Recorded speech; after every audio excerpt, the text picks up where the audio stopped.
मैं हूं आपका मेजबान बिस्मिल्लाहिर्रहमानिर्रहीम। मैं हूं आपका मेजबान। एक ऐसी शख्सियत से करवाने जा रहा हूं, मुलाकात एक ऐसी शख्सियत से करवाने जा रहा हूं जो खान साहब माहिर तलीम है। आइए इनसे बात करते हैं, माहिर तलीम है। आइए इनसे बात करते हैं। चारों सूबाई वज़रा की मुशावरत थे, जो चारों सूबाई वज़रा की मुशावरत थे, जो महकमा तलीम के हवाले से किस नज़र जारी किया गया है, इसको आप किस नज़र से देख रहे हैं? जी सर, बहुत बहुत शुक्रिया मीडिया का कि वो आज मेरे पास इस तरह एक ऐसे इशू पे, जो कि इस वक्त पाकिस्तान का बहुत बड़ा इशू है। तकरीबन 40 लाख से ज़्यादा स्टूडेंट्स मैट्रिक और इंटर में अपीयर हो रहे हैं, तो उनकी साल भर की मेहनत, फिर मेहनत से हट के हमारे निज़ाम तालीमी है जिस तरह, तो उनकी साल आगे एडमिशन,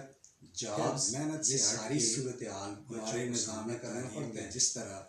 तो बग़ैर आगे एडमिशन किसी तरह ये सारी सूरत हाल बच्चों को सामना करना पड़ता है। बच्चे की कैपेसिटी क्या है, बग़ैर एग्ज़ाम आगे एडमिशन इसी तरह ये एवेल्यूएट नहीं हो सकता,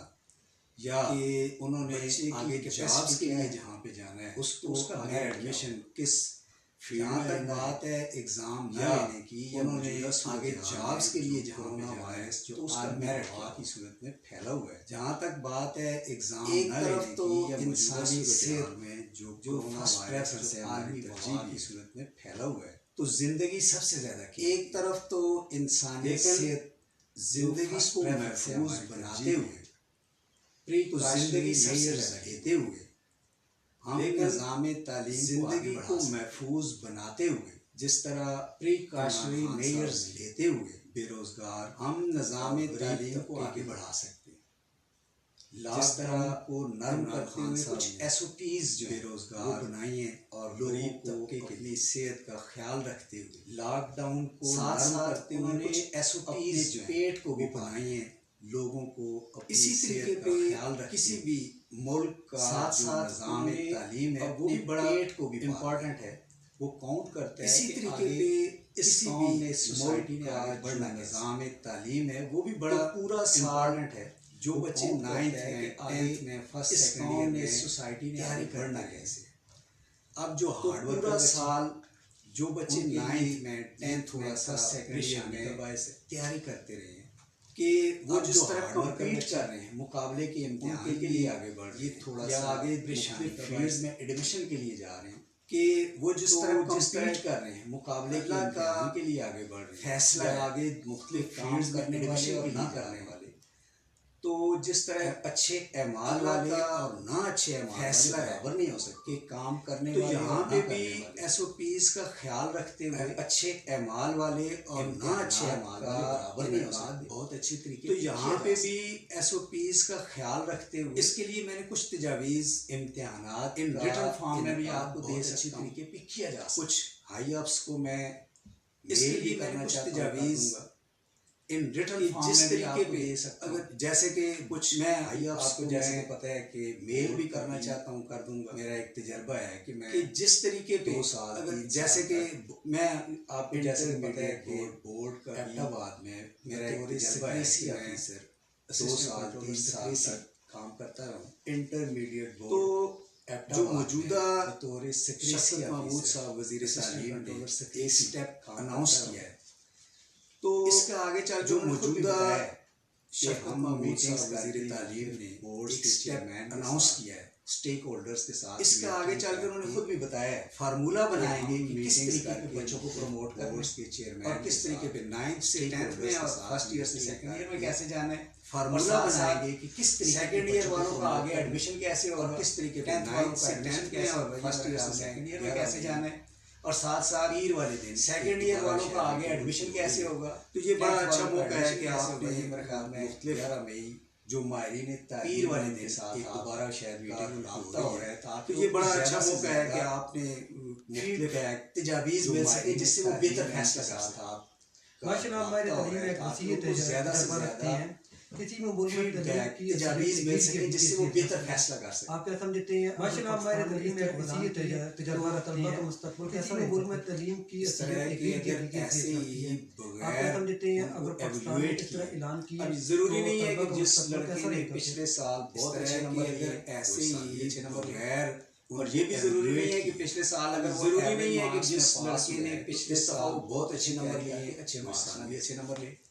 और ये भी जरूरी नहीं है कि पिछले साल अगर वो एवरेज मार्क्स टेस्ट पास बगैर एग्जाम वो बहुत अच्छी तैयारी करके अच्छे आगे प्रमोट कर देना। मेरे ख्याल में बगैर एवल्यूएशन इसके लिए टेस्ट में जो बार-बार एग्जाम के एसओपीसी के जरिए आगे प्रमोट कर देना, प्रिकॉशनरी मेजर्स लेकर बड़े आसानी के साथ आप कर सकते हैं। मैं जो बार-बार कह रहा हूं कि एसओपी जो सेंटर हाल होते हैं जहाँ पे एग्जाम प्रिकॉशनरी मेजर्स लेकर बड़े आसानी के साथ हालात नॉर्मल हालात होते हैं वहाँ पे अब तमाम जो सेंटर हाल कॉलेज के बच्चे आए एग्जाम होते हैं। अब चूंकि इंस्टीट्यूट बंद है, जो आम हालात नॉर्मल इंस्टीट्यूट के वहाँ पे आप इजीली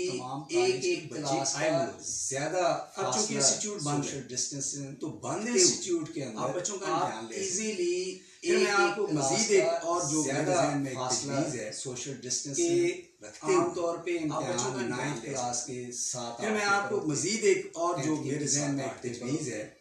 फर्स्ट ईयर के भी एक ग्रुप के 6 इम्तिहान 9th क्लास के साथ एक ग्रुप के 6 पेपर मुख्तलिफ ग्रुप्स भी होते हैं, 8 पेपर होते हैं, तो उनके तकरीबन 20-22 दिन लगे हैं। सेकंड ईयर के पेपर एक ग्रुप के 6 पेपर तो मुख्तलिफ ग्रुप्स भी होते हैं। इन पेपरों को एनटीए तकरीबन 20-22 दिन लगते हैं। आप बड़ी आसानी के साथ तो एक दिन में भी इन पेपरों को एनटीएस तजवीज़ मेरी ये भी है, जैसे मुख्तलिफ आप बड़ी आसानी के साथ हैं एक दिन में भी पिछले साल की कंपार्टमेंट एक तजवीज़ मेरी ये भी है कि जैसे तो वो अगले साल भी क्या साइडों से ये सवाल उठते हैं। एक सब्जेक्ट अगर उसका 9th पिछले साल की तो कंपार्टमेंट में भी फेल हो गए है, या कुछ बच्चे ऐसे होते हैं अगले साल भी क्या कंपार्टमेंट पिछले साल वो पास हो एक सब्जेक्ट अगर उसका कर रहे हैं तो उनके लिए कोई तरीकाकार क्राइटेरिया इन्होंने नहीं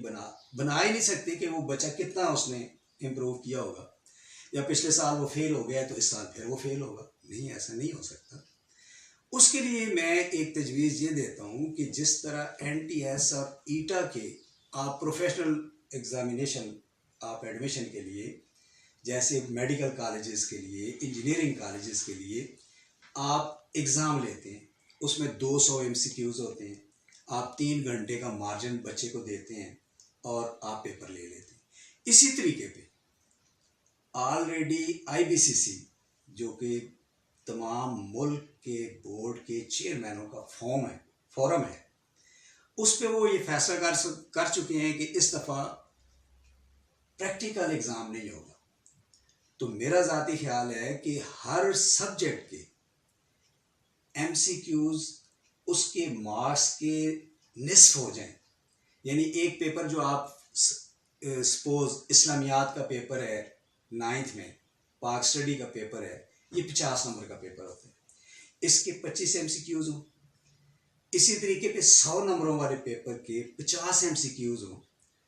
तो टोटल 9th में भी,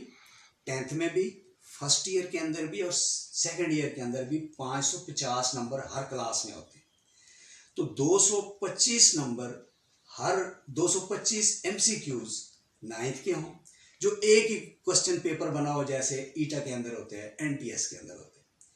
वो 3 घंटे में होते हैं, लेकिन 200 MCQs होते हैं, ये 225 हैं, आप इसको 4 घंटे में ले लें। अब 4 घंटे में एक स्टूडेंट 9th का एक ही दफ़ा हाल में आएगा, वो 8 दिन नहीं आएगा, 8 पेपर नहीं देगा, बल्कि एक ही पेपर देगा जिसमें सारे के सारे 8 सब्जेक्ट के हर सब्जेक्ट के MCQs होंगे। और जिस तरह आप देखें कि DMC के अंदर डिटेल मार्क्स जो सर्टिफिकेट होता है उसमें सब्जेक्ट वाइज मार्क्स होते हैं। आप इस क्वेश्चन पेपर को पोर्शन वाइज बना दें, जैसे मैंने आपसे मिसाल के तौर पे बताया कि इस्लामियात में 50 नंबर है, उसका पहला पोर्शन हो, अगर टॉप पे उसका सब्जेक्ट है इंग्लिश है, इस्लामियात है, तो 25 MCQs, चाहे मुख्तलिफ वो चूँकि मौजूदा तरीक़ाकार में MCQs जो है वो शफल कर देते हैं बोर्ड वाले, तो वो 25 MCQs पहले पोर्शन में ही शफल हो गए, बच्चों को मिल गए। अगले जो पोर्शन है वो अगर इंग्लिश का है, उर्दू का है, तो उनके 100 नंबर है तो 50 MCQs। इस तरह एक और बड़ी जो फ़ायदा मिल जाएगा अगले साल के लिए कि जो बच्चा जिस पोर्शन में फेल होगा सिर्फ उसी में अपीयर होगा, ये नहीं होगा कि उसका सारा का सारा इम्तिहान फेल हो जाएगा। और इसी तरह पिछले साल जिसकी कम पार्ट है सपोज करें आप हमारे तरीम मौजूम खान साहब, जिनकी बातें आपने सुनी, उम्मीद है कि हुकूमत वक्त इन पर नजरसानी करेगी। अपने मेज़बान ताहिर अबान को दीजिएगा इजाज़त।